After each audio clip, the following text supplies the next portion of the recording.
People do abuse drugs, so what do we do about it? Government talks about treatment, but for the most part, our policy has been lock them up. And we do arrest 4,000 people a day for selling or using drugs. I was just sitting there and I didn't even touch anything. Most of these people will be booked and released, but every year, thousands of Americans are jailed just for using drugs. And jails are filled with people who sold drugs, like these girls' mom. I want to be able to say, Mom, I need help with this problem in my homework. Mom, can you help me get my bath started? I just want to have my mom there.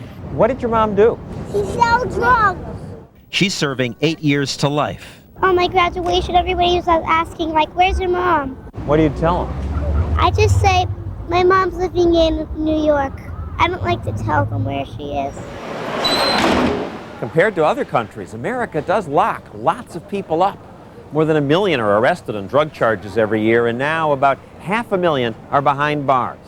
Just for drugs, not for doing anything violent. What I did was, harm to myself. I've never done harm to anybody in my life. Manuel's in jail for using drugs. Well, at least this will protect you from hurting yourself more. It'll teach you a lesson. Jails are crowded with drugs. I mean, you get them just as easy as you do here as you do on the outside. These others are in for dealing. I was just doing it to support my habit. By locking you up, at least we got rid of a dealer in your neighborhood. I'm just one person. There's 1,000 more who are going to follow in my footsteps to take my place. In many neighborhoods, when a dealer's locked up, it's not a deterrent, it's a job opening. These drugs are so profitable that you take Tony off the street and Tony's kid brother is selling drugs the next day. Now you put Tony away, then you get the kid brother, and then you get the cousin, and then you get... Why would they stop doing that? They don't stop doing it. So some people say, why have this war? Stop the drug war! 60 years and we haven't won! It's time to quit! They say they should be able to do what they want with their own bodies. It's my body, it's my choice! They say they ought to have the right to choose their intoxicants. Do you know, nobody has ever died from smoking a joint anywhere in history. This man lit up right in front of the cops. You're willing to go to jail? It's not about the marijuana. It's about the freedom. I have the right to make up my mind without interference from the government. There is no risk to the population when a person sits in their living room at the end of a long day's work and lights up a joint. But it makes you stupid. It makes you lazy. I don't think I'm stupid, and I don't think I'm lazy, and I'm a responsible adult. I'm an attorney. I pay my taxes. I live a good, clean life, and if I feel like smoking a joint when I feel like it, that's my business. We're making people criminals just by calling it an illegal substance. You can have a narcotic agent, literally, with a very dangerous substance in his hand called alcohol, and another dangerous substance, and tell you, say no to drugs. And we don't even see the hypocrisy of that. At this rally, there were lots of police. They arrested anyone they saw with marijuana. In this age of terrorism, I have to wonder, why were they here? So many of them. Do you ever wish you were out chasing terrorists? I'd rather be here than chasing terrorists, definitely. Is it sort of a waste of your valuable time? I mean, are these people a threat?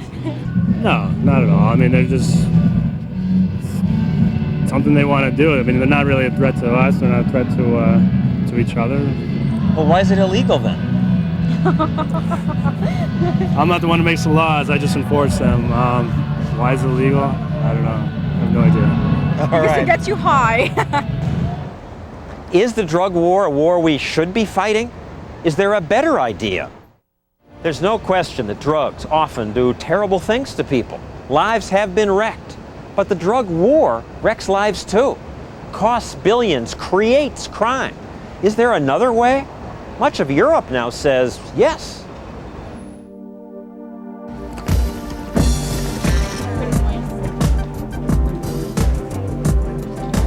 What would happen if we legalized drugs?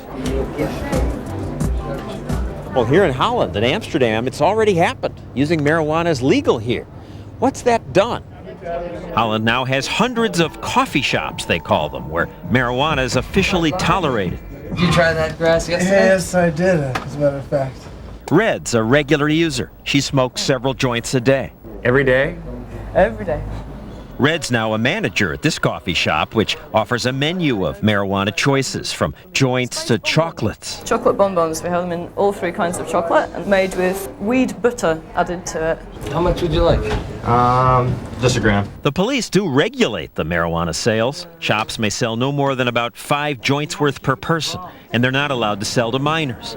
And no hard drugs are allowed, just hash and marijuana. That's good weed. So what's the result? Is everyone getting stoned? No. In America today, 38% of adolescents have smoked pot. But here in Holland, it's only 20%. They've taken the glamour out of it. In fact, the Minister of Health of Holland has said, we've succeeded in making pot boring. Maybe that's why half the people we talk to in these coffee shops turned out to be American. You don't feel bad breaking your country's laws? No, I don't. No, I don't. Because I don't see anything wrong with it. The whole point about it is that it's a fun drug. It makes you feel really nice. It doesn't make you violent. It makes you relaxed. It makes you giggly. So if it's such a good thing, why is it illegal in most of the world? You tell me. Drug use threatens everything. Everything. In America, there's little interest in legalizing any drug. I am adamantly opposed. Officials talk about fighting a stronger war. We call it a drug war, and yet it was not war. Once, President Clinton's Surgeon General dared suggest legalization might reduce crime. I don't know all of the ramifications of this, and I do feel that we need to do some studies. Heaven knows, I never had so much rain fall on me about what I considered a fairly simple, innocuous statement. The best way for Dr. Elders to promote the public health needs of this country is to resign. Not even discussing legalization has roughly been U.S. policy for 30 years, as Los Angeles' former police chief put it. It's simply wrong, and it should not be even discussed here in America. You're not even supposed to talk about it? Well, I guess you aren't. Nobody talks about it. And of course, how can you ever fix anything if you can't even talk about it? And most official talk about Holland's law condemns it. It's a failure, said the last drug czar, an unmitigated disaster. Is it really? It's not what we heard here in Amsterdam. This isn't even controversial anymore? It's normal. Dutch clients will pick up a small amount of cannabis the same way they would pick up a bottle of wine in the store. Rotterdam police superintendent Jur Verbeek says kids are going to try marijuana, legal or not. If you close down the coffee shops, they wouldn't be able to get it. Where will the young people go? Tell me, please. Maybe they'll give up marijuana. Or they are curious. And when there are no coffee shops, they will go to the illegal houses, and then the dealer said, okay, you want to have marijuana? Good, but we have cocaine as well, and we have heroin for you. That was a reason for the Dutch experiment with marijuana, to separate soft drugs from the more dangerous hard drugs. But in Holland, some people are experimenting with how to deal with hard drugs too.